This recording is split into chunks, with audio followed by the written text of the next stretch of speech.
Olá pessoal, muita gente esses dias aí tem falado um pouco aí sobre o Cruzeiro do Sul. Eu também tinha guardado algumas coisas para falar sobre o Cruzeiro, mas eu também estava aguardando aí mais informações, estudar mais um pouquinho, colher mais uns dados aí para a gente poder conversar sobre o Cruzeiro, né? Sobre a Terra plana, muita gente fala que a Terra plana ela é eletricidade, magnetismo, mas acaba que muita gente esquece que tem um outro fator que é importantíssimo para você considerar os fenômenos na Terra plana, que é a perspectiva, né? A perspectiva ela é de suma importância para explicar os fenômenos. E com relação ao Cruzeiro aqui, se você não considerar a perspectiva, jamais vai conseguir entender como que pode acontecer aquele movimento dele, que parece um círculo em mais ou menos uma parte ali do céu, como se fosse um pequeno círculo que ele estivesse fazendo ali. Mas se a gente for mais observar um pouco a perspectiva do que acontece com o Sol, por exemplo, que ele é similar, né? Muita coisa passa a ser entendida. Eu queria mostrar aqui, eu fiz um desenho aqui, coloquei essa foto aqui do mapa azimutal. Outro detalhe importante, gente, que o mapa azimutal, ele é uma projeção, o pessoal fala que é uma projeção do globo, mas se o globo é de fato uma cópia ou uma emulação do plano, é o caminho de volta, né? Ao contrário. A questão do mapa azimutal, ela ficaria infiel na questão das latitudes aqui, as distorções, à medida que você afasta do centro. Isso aí seria importante para você checar as distâncias, principalmente a questão do voo ali da Austrália, esse voo que acontece na parte sul, mais externa do círculo. Agora, para você ver outras questões, como o Cruzeiro, por exemplo, o que é importante aqui é a questão aqui dos fusos horários. E isso que pouca gente se atenta, né? Porque se os fusos horários estivessem errados, muita coisa mudaria.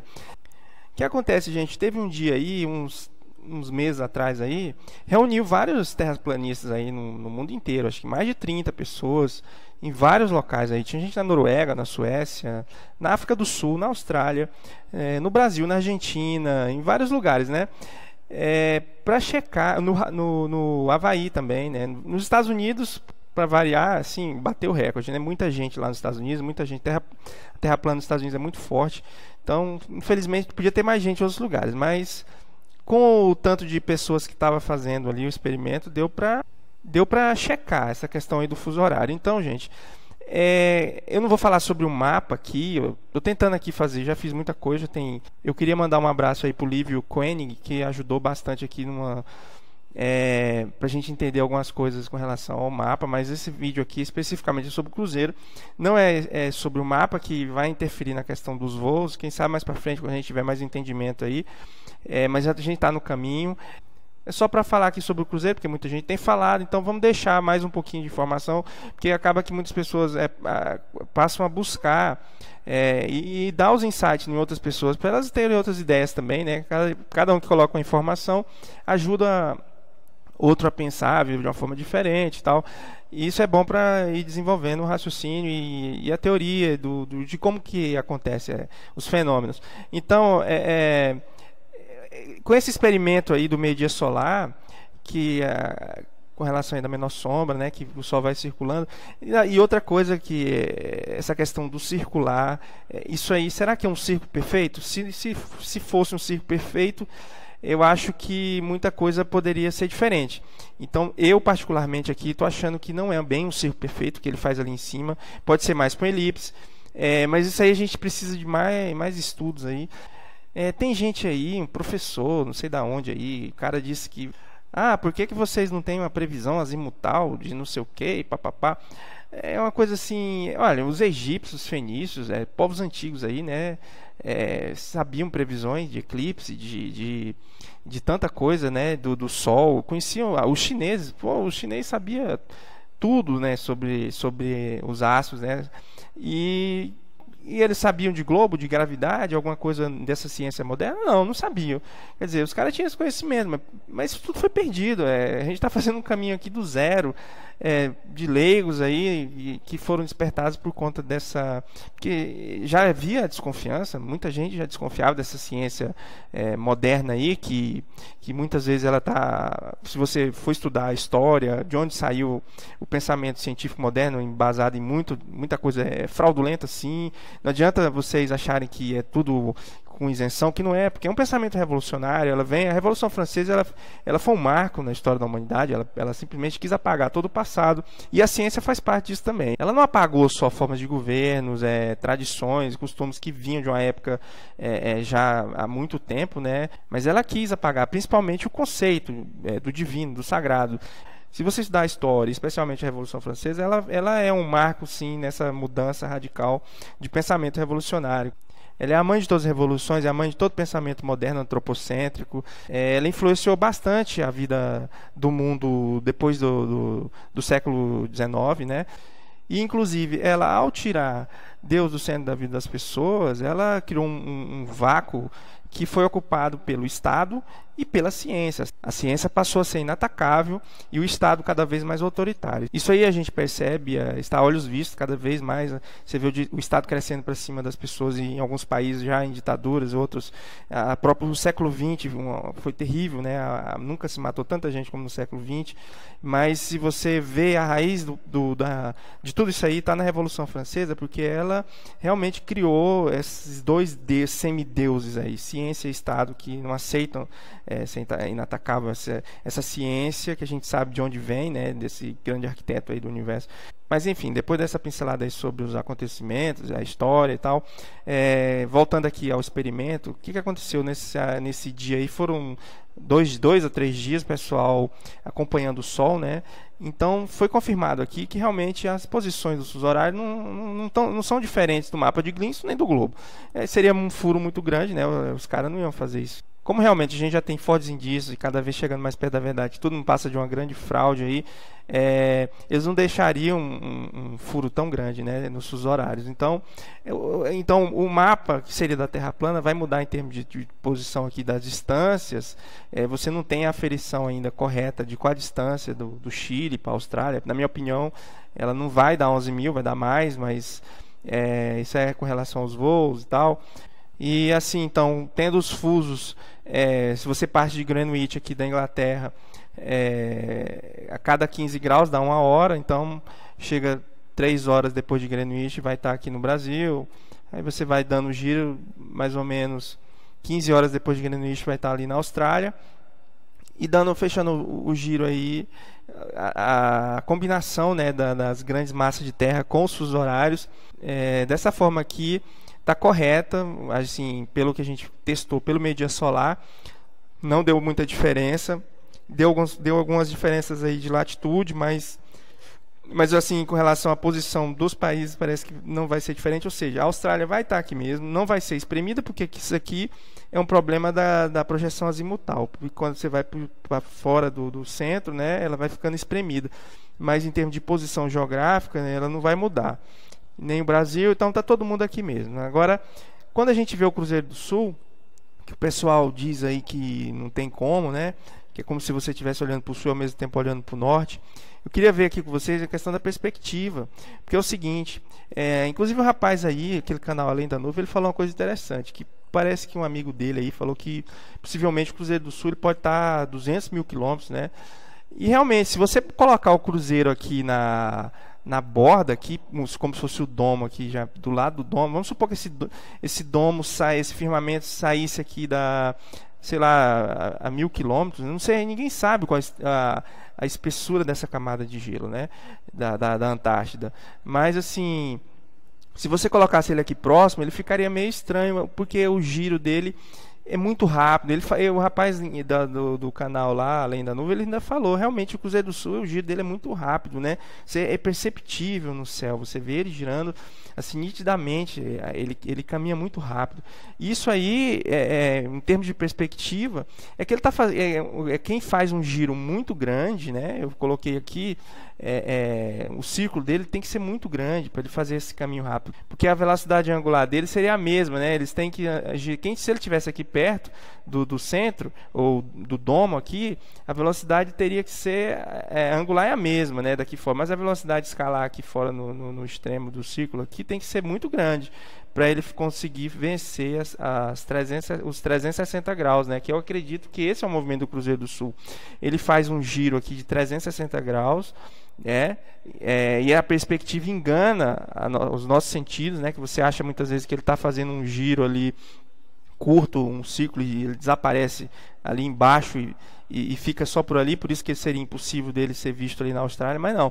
Na minha opinião, ele está fazendo o quê? Ele está fazendo um giro de 360 graus, tá? E não é perto do domo. Eu coloquei aqui como se esse raio fosse de 50 mil quilômetros.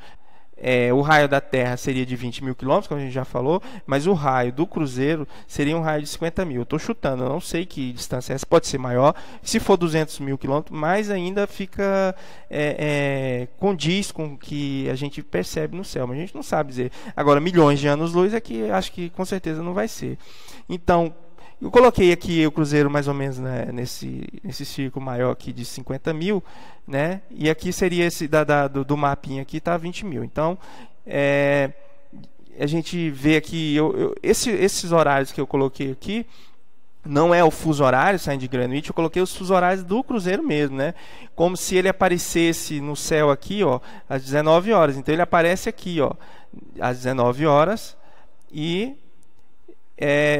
até às 5 horas da manhã você conseguiria ver ele. Gente, isso aí não é todo dia que é assim. Inclusive essa noite passada agora ele sumiu aqui da minha visão lá para as 3 horas da manhã. Mas tem dia que ele tá aí até às 5, mais um pouquinho até, né? E isso é relativo, né? Então, mas eu escolhi aqui esse tempo aqui, né? Porque o pessoal diz aí que ele é visto ao mesmo tempo na Austrália aqui e tal. Por que se dá isso? Mas se ele dá um giro de 360 graus, quando ele está aqui no Brasil, está amanhecendo 5 horas da manhã aqui, vai começar o anoitecer na Austrália. Então é um momento de transição aqui, de intersecção que pode ser visto, né? Pode ser visto aqui, ele está saindo da nossa visão, porque vai amanhecer o dia e está chegando lá à noite lá. Então você vê aqui que você não vai olhar para o norte, né? Você está olhando aqui, se você pegar ele aqui às 19 horas, seria mais ou menos aqui, nessa faixa aqui, né? No relógio que eu fiz aqui. Está meio pequeno, mas eu vou deixar aqui. Quando ele estivesse mais ou menos aqui alinhado ao centro magnético, que seria o norte, né? Seria mais ou menos lá para meia-noite, né? 11 horas da noite, né? Então daí ele seguiria aqui na madrugada e você olharia ele aqui já sumindo lá para 5 da manhã. Aí é que entra a perspectiva, porque você vê o sol, ele vem, ele não está descendo ou subindo. Na verdade, ele está se aproximando e ele está se afastando. Então, por que o Cruzeiro, o afastamento dele e a aproximação dele é bem mais assim intensa, né? Você vê um movimento, uma ascensão muito forte, uma caída assim também muito forte, né? Mas é porque à medida que o Sol está bem mais perto, então ele é mais suave essa subida, essa descida. Mas você percebe que ele ele surge na manhã e sobe no meio-dia e desce, mas essa sensação é a mesma do Cruzeiro. Só que como a distância do Cruzeiro, se a distância é grande, ela é uma distância muito maior, a sensação que você tem que ele vem saindo lá de baixo e depois subindo, quando ele se alinha com você aqui no topo, ele está alinhado aqui com o norte, né? Essa linha aqui que você olha, que é o sul, que todo mundo acha aí do globo, que é aqui, que é só aqui que seria o sul, né? No mapa da Terra plana, e por isso ficaria impossível ser visto aqui na Austrália, mas não. Então a perspectiva faz que essa corrida dele aqui, a velocidade é muito grande, ele tem que vencer os 360 graus. Quando ele chega aqui no final, lá para 5 horas da manhã, que ele já começa a não ser mais visto, né? O Sol está amanhecendo e a distância também, que ele está se afastando de sua visão aqui na América do Sul. Então ele começa a descer.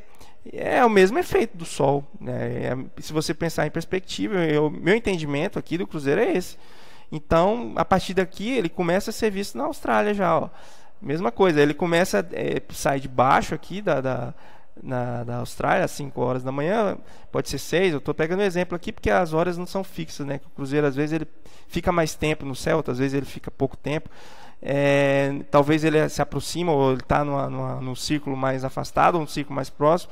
Enfim, então ele, à medida que na Austrália que ele vai fazendo a volta dele aqui durante a noite, ele chegaria aqui, que seria 15 horas da tarde no Brasil, seria 3 da manhã na Austrália, né? Estou supondo aqui que ele vai até as 3, pode ser mais.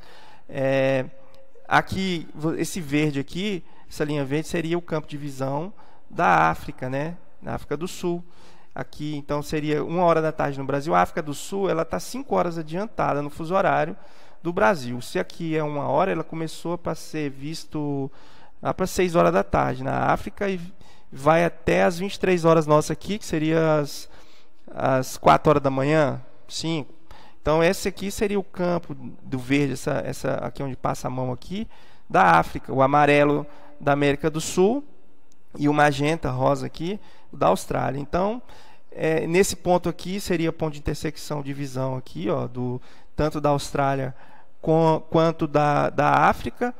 Esse amarelo com verde seria da América do Sul, que ele seria visto América do Sul e África. E esse ponto aqui, que não seria uma faixa, seria mais assim, uma transição bem rápida, que seria vista pela Oceania e pela América do Sul. Agora, por que seria menor? Porque justamente a distância é bem maior, que o Brasil está mais perto, né, da África, a Austrália também, e a distância entre a América do Sul e a Austrália seria maior. Então essa seria a minha visão com relação ao cruzeiro. Ele está circulando 360 graus, a subida e a descida dele é em função, porque ele percorre uma distância muito grande. A sensação que dá para o observador, ela é muito maior, de subida e de descida. Eu queria analisar ainda aqui com vocês a questão das sigma octantes, que seria, na minha opinião, um antipolo visual. Queria pegar para vocês verem aqui como acontece com os raios anticrepusculares, né? É um fenômeno assim que acontece que o Sol está aqui no oeste ou no leste, né? E ele tem um ponto de convergência e depois ele vai o raio anticrepuscular, ele vai para um ponto de convergência e sempre no sentido contrário aqui. Se aqui a sensação que você tem do Sol, que os raios estão indo no sentido horário, aqui seria no sentido contrário. Isso aí é um fenômeno que pode ser uma explicação para o que acontece com a Polaris, as sigma octantes ali girando, as estrelas girando em sentido contrário do acima do Equador e abaixo do Equador, que dá esse fenômeno. Vou colocar o vídeo aqui dos raios anticrepusculares para você dar uma olhada aqui e ver como que acontece isso aí, ó.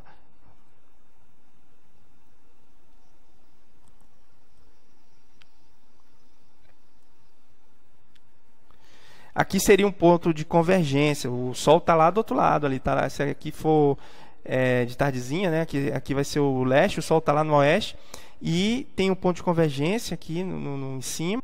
E esses raios descem para um ponto aqui concentrado aqui, que seria o que eu vou falar para vocês ali depois. Seria o efeito aí das sigma octantes e a Polaris. Mas vamos lá, vamos ver como é que esses raios aqui.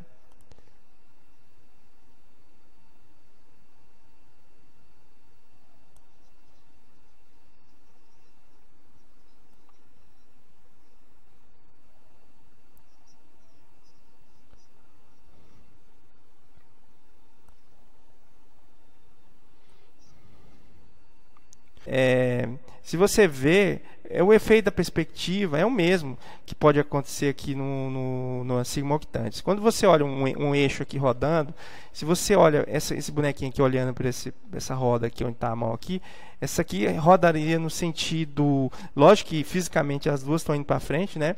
Está assim, no sentido da seta aqui, mas esse bonequinho aqui tá observando essa roda aqui da esquerda, indo no sentido anti-horário. Mas esse daqui da direita, esse bonequinho que está de frente aqui para ela vê a roda girando no sentido horário. Quer dizer, é um fenômeno que você pode ver que é totalmente de perspectiva, né? Igual acontece ali nos raios crepusculares, anticrepusculares.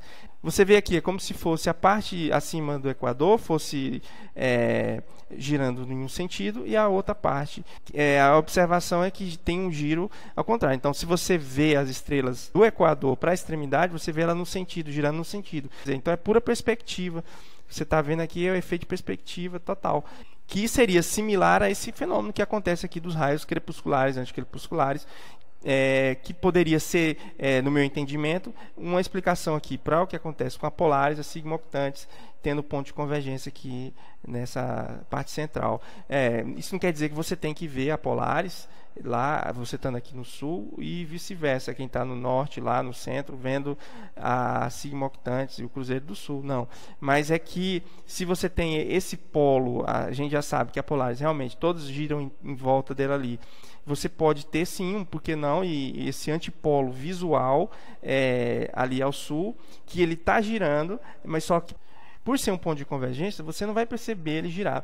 Eu sugeria para você ver ali um vídeo no canal do P-Brain, ele mostra com um desenho bem feito, tal. Eu não tenho como fazer em 3D, mas o raciocínio assim seria esse. Uma explicação bem plausível. Muita gente pode achar absurda, negar, mas eu não vejo como absurdo a Sigma Octantis ser um antipolo visual. É bem plausível, sim, ela está girando, você não perceber ela girar, porque esse antipolo, sendo de convergência, como acontece com os raios anticrepusculares, ele jamais vai ser perceptível o caminhamento dele, né? Mas ele ocorre sim no firmamento, ele gira junto com o cruzeiro, mas para você, por ser um ponto de convergência dos raios, você não vai perceber, tá? Outra coisa também que a gente tem que notar é o seguinte: a pessoa muitas vezes, porque muitas vezes você pode achar que essa volta que o cruzeiro está dando, ele está subindo ali, né, com uma inclinação muito forte, depois ele desce quase como se fosse um círculo aqui dentro de um... mostrar aqui para você, é como se ele tivesse praticamente no máximo aqui em 3 fusos, né? E a gente diz que não, isso aqui não é em 3 fusos, ele na verdade você está vendo ele girando aqui, justamente porque é a perspectiva, né? Quanto mais afastado ele tiver, a sensação que você tem é que ele vai subir, aqui quando ele surge e ele chega diante de você aqui já mais em pé e desce. Isso é devido ao ciclo que ele está fazendo, né? Muito grande, né? Até porque essa explicação dele ter uma velocidade no céu muito, muito maior do que as outras estrelas é um sinal de que realmente ele faz um círculo bem afastado aqui da gente. Por isso esse fenômeno. E você não adianta você achar que ele está querendo medir o grau dele com o transferidor. Porque é isso que eu queria mostrar aqui para você, a questão do transferidor. Ele engana você. Porque se você for pegar o transferidor, por exemplo, o Sol, quando o Sol está fazendo a corrida dele ali, eu coloquei um ciclo, mas eu já vejo o seguinte, que a gente não tem certeza se realmente é um ciclo perfeito lá em cima. Eu acho, já conversando com outros canais aí, e os insights que a gente está tendo aí é que não pode ser um ciclo perfeito, mas pode ser um elipse. Isso aí, em função dos estudos aí do meio-dia solar, a gente está estudando, porque tem o casamento, a harmonia entre as grandes massas de Terra com os fusos horários, vai levar um entendimento aí que ele pode estar fazendo uma elipse. Mas, enfim, eu queria mostrar aqui para você que, se você considerar o transferidor para tirar ângulo, você vai errar, porque olha aqui, vamos pegar, por exemplo, o Sol aqui percorrendo o raio da Terra aqui de 10 mil quilômetros, né? Vamos considerar o ciclo aqui para a gente entender a explicação. Mas você vai perceber que o transferidor não é uma representação fiel assim da matemática euclidiana, porque ele carrega um erro muito grande. Então aqui, quando você vê aqui, se você dividir esses 10 mil quilômetros do raio aqui por hora, ele vai ter, durante 6 horas, 1, 2, 3, ele vai ter que percorrer 10 mil quilômetros aqui nessa faixa aqui, né? Porque ele sai aqui do meio-dia solar e vai até essa extremidade aqui, que vai dar os 10 mil quilômetros de raio, né?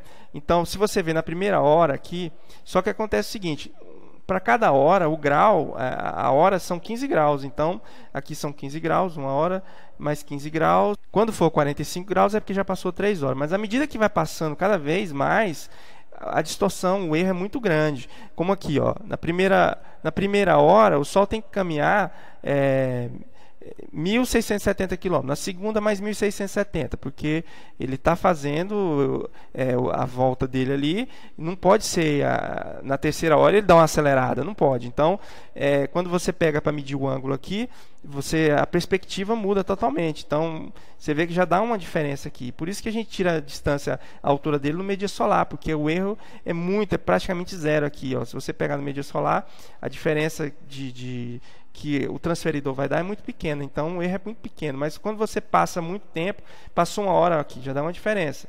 Quer dizer, ele percorreu muito mais, né, pela perspectiva. Se você pega na segunda hora aqui, só a segunda hora está aqui, que vai dar 1.670 vezes 2, né? Mas só que a segunda hora, onde é que ele já está? A distância seria aqui. Na terceira hora, assim, e assim sucessivamente. Olha aqui a quarta hora, tanto que já deu a distância, o erro. Então, ele vai dizer para você, na quinta hora, por exemplo, que ele já percorreu essa distância toda, né? Isso tudo aqui é a perspectiva que está te mostrando.